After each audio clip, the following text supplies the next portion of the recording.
वाढदिवस म्हटला की केवळ उत्सव आणि जल्लोष असे चित्र असते. मात्र येवला येथे हा दिवस समाजसेवेच्या माध्यमातून साजरा करण्यात आला. कुणाल दराडे फाउंडेशनचे संस्थापक अध्यक्ष कुणाल भाऊ दराडे यांच्या वाढदिवसानिमित्त विविध सामाजिक उपक्रमांचे आयोजन करण्यात आले.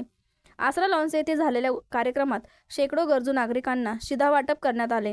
यासोबतच सतत प्रवास करणाऱ्या अल्पबचत प्रतिनिधींच्या सुरक्षेचा विचार करून त्यांना मोफत हेल्मेटचे वाटप करण्यात आले. वाढत्या रस्ते अपघातांच्या पार्श्वभूमीवर हा उपक्रम विशेष महत्त्वाचा ठरला. जनसेवा हाच आमचा मुख्य उद्देश असून सर्वसामान्यांच्या अडीअडचणीत धावून जाणे हेच आमचे कार्य आहे, असे मत कुणाल भाऊ दराडे यांनी व्यक्त केले.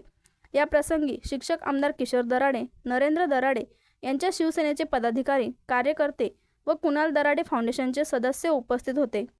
मी ह्या दोन गोष्टी नेहमी शिकवत असतो. कुणाल, तुला संस्कार असले पाहिजे आणि संस्कृती असली पाहिजे. त्या पद्धतीने कुणाल अतिशय प्रामाणिकपणे दोन्ही कार्य सातत्यात चालू असते. या येवला तालुक्याची संस्कृती जपण्याचं काम कुणाल गेल्या 15 वर्षापासून करतो. रांगोळीच्या स्पर्धा असतील, दांडियाच्या स्पर्धा असतील, ह्या गावाचं वैभव असणारं कुस्ती क्षेत्रातलं नाव असेल, हे प्रत्येक कार्यक्रम नियोजनबद्ध आणि येवल्याची संस्कृती जपण्याचं काम गेल्या काही दिवसापासून कुणाल करत असतो. कुणाल हे करत असताना पुन्हा एक चांगल्या प्रकारचा आज कुणाल दराडे फाउंडेशनच्या वतीने माझा म्हणजेच कुणाल दराडे यांचं अभिष्टचिंतन सोहळ्याच्या कार्यक्रमाचं आयोजन करण्यात आलं होतं. हा अभिष्टचिंतन सोहळा याच्यासाठी आयोजित करण्यात आला होता की गेल्या एक वर्षाच्या कालखंडामध्ये कुणाल दराडे फाउंडेशनच्या माध्यमातून जे काही उपक्रम राबवण्यात आली त्याचा लेखाजोखा या ठिकाणी या अभिष्टचिंतनच्या माध्यमातून मांडण्यात आला. आणि या अभिष्टचिंतन सोहळ्याचं एक खास वैशिष्ट्य म्हणजे का कुणाल दराडे फाउंडेशनच्या आपल्या मित्रपरिवाराने ठरवलं की भाऊ, तुमचं वय 42 वर्ष वय झालेलं आहे आणि 43व्या वर्षी तुम्ही पदार्पण केलं आहे.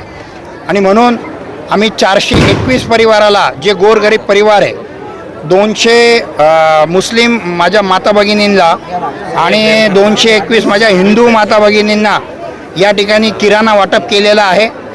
आणि हेल्मेटचं देखील कुणाल दराडे फाउंडेशनच्या माध्यमातून तुम्ही अलीकडे बघत असाल की बाईकवरती अनेक लोकांचे ॲक्सिडेंट होत आहेत, अनेक लोकांना हेड इंजुरी होत आहेत, न्यूरोसर्जन तिथे ऑपरेट करत आहेत आणि माणूस गमावला जातो आहे. ही बाब लक्षात आल्यानंतर फाउंडेशनच्या माध्यमातून अनेक लोकांना हेल्मेटचं देखील वाटप या आजच्या दिवशी केलेलं आहे. या अभिष्टचिंतन सोहळ्याच्या निमित्ताने दरवर्षी मला एक वेगळी ऊर्जा माझे कुणाल दराडे फाउंडेशनचे पदाधिकारी देत असतात आणि ती ऊर्जा घेऊन मी वर्षभर काम करत असतो. कारण त्यांची ताकद, त्यांचा आशीर्वाद, त्यांचं मार्गदर्शन हे वर्षभर मला मिळत असतं आणि त्याच जोमाने मी काम करत असतो. या भूमिकेतून आजचा अभिष्टचिंतन सोहळा या ठिकाणी आयोजित करण्यात आला होता. अनेक मान्यवर या व्यासपीठावरती आले होते, ज्यांनी मला आशीर्वाद दिले, ज्यांनी मला मार्गदर्शन केलं. आणि खास करून कुणाल दराडे फाउंडेशनच्या प्रत्येक ग्रामीण भागातून, कानाकोपऱ्यातून या ठिकाणी माझे मित्र आले होते. त्यांनी देखील मला शुभेच्छा दिल्या आणि आशीर्वाद दिलेला आहे. आजचा हा अतिशय आनंदीमय सोहळा जो माझ्या जीवनातला, आणि भविष्यात मी एवढंच सांगेल की समाजाला हवंसं काम या ठिकाणी मी करणार आहे. आणि समाजाच्या कुठल्याही घटकांनी ज्या वेळेस मला हाक त्यावेळेस येण्याचं काम, एवढाच शब्द देऊन थांबतो. धन्यवाद.